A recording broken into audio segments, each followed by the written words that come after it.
स्वागत है आपका हमारे चैनल किस्से कहानियों में। आज हम सुनेंगे महाभारत की कहानी भीम और हिडिंबा का विवाह। द्वापर युग की बात है। ये बात हर कोई जानता था कि कौरव पांडवों को हमेशा से अपना शत्रु मानते थे और कैसे भी करके उन्हें मारने की योजना बनाते रहते थे। एक बार जब पांचों पांडव और कुंती वारणावत नगर में महादेव का मेला देखने गए, तब दुर्योधन ने उन्हें मारने की योजना बनाई। उसने पांडवों के विश्राम के लिए 1 लाख शागृह यानी लाख के महल का निर्माण करवाया। लाख ऐसी चीज है जो जल्द आग पकड़ लेती है।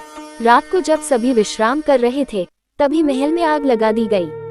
पांडवों को इस बात का पता पहले से ही चल गया था, इसलिए उन्होंने महल के अंदर सुरंग बना दी थी और वो सभी उस सुरंग के रास्ते सुरक्षित बाहर निकल गए। वहां से निकलकर वो सभी जंगल में पहुंचे और रात गुजारने के लिए एक जगह रुक गए। भीम ने कहा कि आप सभी सो जाए, मैं यहाँ पर पहरा देता हूँ। उसी जंगल में एक हिडिंब नाम का राक्षस अपनी बहन हिडिंबा के साथ रहता था।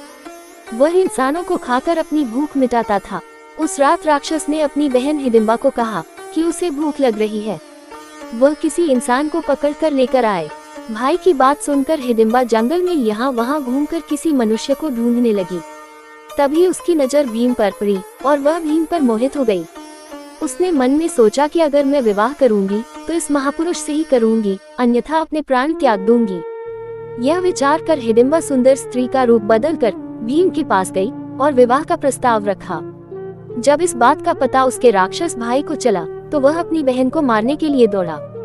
ये देखकर भीम ने राक्षस को रोका और दोनों में जोरदार लड़ाई हुई, जिसमें राक्षस मारा गया।